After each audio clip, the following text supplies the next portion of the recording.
Hello అందరికీ నమస్కారం.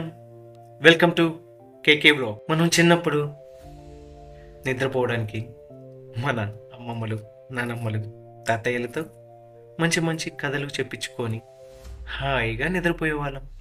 కానీ ఇప్పుడు మొబైల్స్, టీవీస్, సోషల్ మీడియా వీటి ద్వారా చిన్న చిన్న కథలు చాలామంది మిస్ అవుతున్నారు.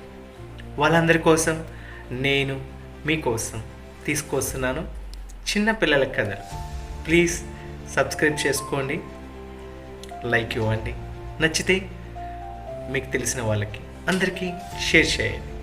మన కేకే వ్లాగ్స్లో మొట్టమొదటి కథ నక్కబావ.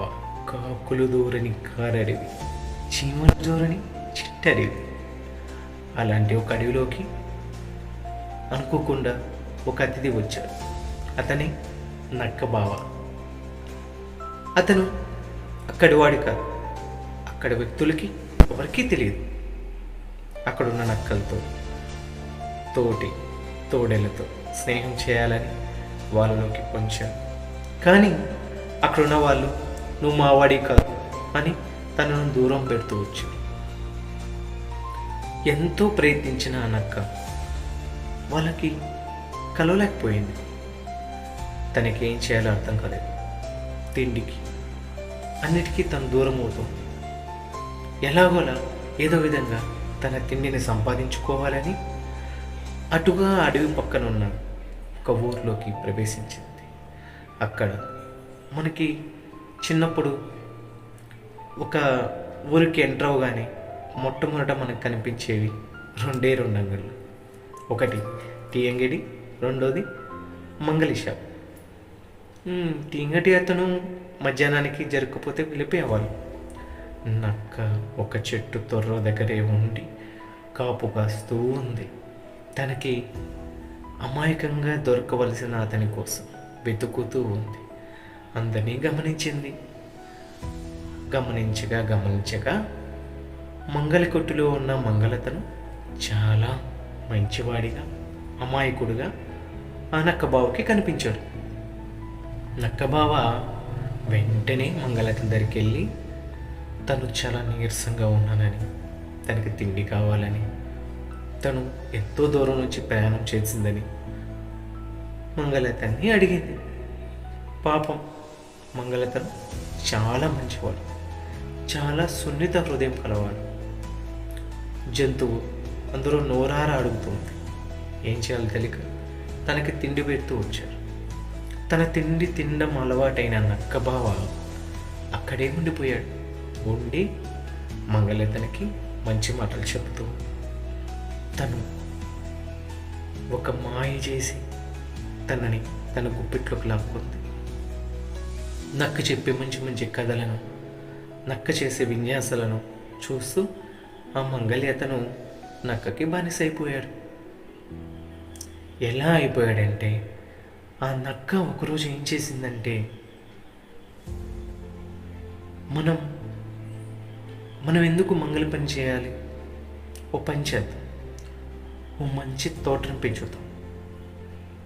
అక్కడ రకరకాల చెట్లు, రకరకాల పంటలు, రకరకాల కూరగాయలు మనం పండిద్దాం.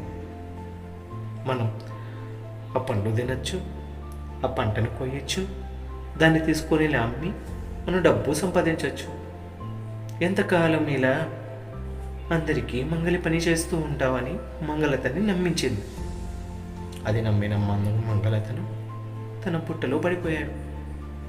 వెంటనే తన భార్యకి చెప్పి తన దగ్గరున్న కొంచెం సోమతను కూడా అమ్మి మొక్కలు అన్నీ తీసుకొని వచ్చి పంట వేయడం మొదలుపెట్టి మొత్తం కూరలు, కాయలు, పండ్లు, చిన్న చిన్న విత్తనాలు అన్నీ వేసి ఓ మంచి తోటను తయారు చేశాడు. దానికి రేయింపగలు నక్కబావని కాపలా పెట్టాడు. నక్కబావ ఊరికే ఉంటుందా, తన బుద్ధి చూపించింది. తోట ఉన్నంగా మంచిగా ఎదిగింది. మంచి పూలు, మంచి పండ్లు, మంచి కూరగాయలు అన్నీ ఇచ్చాయి. కానీ మంగళతనికి మాత్రం ఇది చలికాలంలో అన్నీ సరిగ్గా రావు, కొంచెం వానాకాలం వచ్చాక అప్పుడు కొన్ని పంటలు ఉండవు కాబట్టి అప్పుడు కోసి అమ్ముదామని నక్క మాటలు విన్న మంగళతను నమ్మి ఆ చలికాలం అయ్యేంతవరకు తోట దగ్గరికి రాలేదు.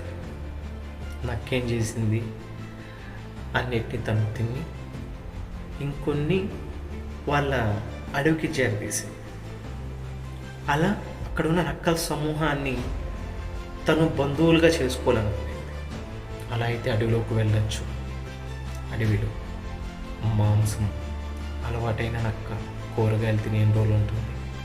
అందుకని తోటి నక్కలతో స్నేహం చేసి మిగతా నక్కలతో బంధుత్వం పెంచుకొని తన అడవిలోకి వెళ్ళాలనుకునేది.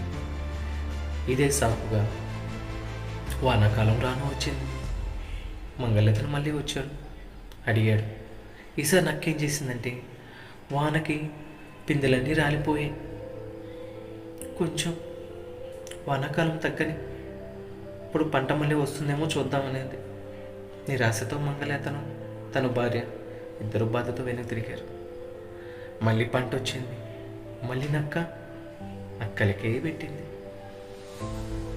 మామూలుకాలం పోయి ఎండాకాలం వచ్చింది. ఎండాకాలం రాగానే ఎండకి మొక్కలన్నీ ఎండిపోయినాయి, సరిగ్గా రాలేదు కాపు. ఇంకొన్నాళ్ళు చూద్దాం, నేను చూసుకుంటున్నానులే, నువ్వు వెళ్ళిరా అని పంపించింది. మళ్ళీ నక్క నమ్మిన మంగళత నిరాశతో వెళ్ళిపోయారు. ఈసారి నక్క ఏం చేసిందంటే మొత్తం అడవిలో ఉన్న నక్కలన్నీ తీసుకొని వచ్చి ఒక పెద్ద విందు ఏర్పాటు చేసి ఆ విందులో అక్కడున్న మంచి మంచి పండ్లు, కూరగాయలు, ఆకుకూరలు అన్ని నక్కలకి పెద్ద విందుగా చేసింది. అల్లరి మూక అసలే పంటనంతా పాడు చేసి చాలా పంట వరకు మొత్తం నాశనం చేసి అన్నిటినీ కొరికి అక్కడ పడవేసి కొన్ని నక్కలు వెళ్ళిపోయాయి. కొన్ని నక్కలు ఫుల్గా తిని అక్కడే ఉండిపోయినాయి. మన నక్క కమ్ముగా ఉంటుందా, అన్నీ తిని హాయిగా పడుకుంది. అటుగా వెళుతున్న మంగలి నక్క ఏం చేస్తుందో చూద్దామని అలా తోటలోకి వచ్చాడు. పాపం, తను ఎంతో ప్రాణంగా పెంచుకున్న తోట, తన కుటుంబాన్ని పోషిస్తుంది అనుకున్న తోట నక్క వల్ల పాడైపోయింది. తోట మొత్తంలో ఒకే ఒక పెద్ద గుమ్మడికాయ మాత్రం సేఫ్గా ఆకుల త్వరలో ఉంది. ఇది చూసిన మంగళతనికి నక్కకి ఎలాగైనా బుద్ధి చెప్పాలనుకున్నాడు.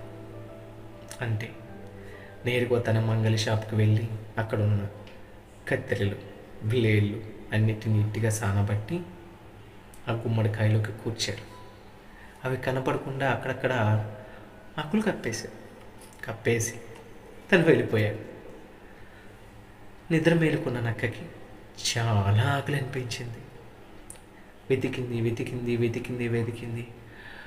గుమ్మడికాయ దొరికింది. తను ఉన్న ఆకలికి ఎంతో ఆత్రంగా ఆ గుమ్మడికాయ మీదకి దూకి తినేయాలనుకుంది. ఏమవుతుంది, ఆ కత్తెర్లు, బ్లేడ్లు నక్కని తన శరీరాన్ని మొత్తం పార్ట్స్గా చేసేసి మొత్తం రక్తసక్తం చేసింది. నక్కకి ఒళ్ళంతా రక్తం కారుతూ ఏమైందో తెలియక, ఏం జరిగిందో తెలియక తను వెలువలాడుతూ తను సేద తీరి బండరాతి మీదకి వెళ్ళి ఆలోచిస్తూ ఇలా ఎందుకు జరిగింది, ఏం జరుగుతుంది, మంచివాడిని మోసం చేయొచ్చు, మంచివాడిని అమాయకు చేసి ఆడించవచ్చు, కానీ అదే మంచివాడికి నిజం తెలిసిన రోజు ఎటువంటి చెడ్డవాడైనా సరే శిక్షించబడతాడు. అదే నీతి. ఆ నక్క ఆ రక్తం ఎండిపోయి తన శరీరానికి అతుక్కొని పోయి తన కాళ్ళు, చేతులు నడవలేక, మెడ అటు ఇటు తిప్పలేక అక్కడే కుంగి చనిపోయింది. మంచి వాళ్ళని మోసం చేయాలని చూసే ప్రతి ఒక్కరికి ఇదే గతి పట్టుద్ది. సో పిల్లలు, మంచి కథని విన్నారనుకుంటున్నాను. సో మంచిగా ఉండండి, ఆలోచించండి, చెడ్డవారిని గమనించండి. సో ఇవాళకి ఇది. Please subscribe K K blogs. Thank you.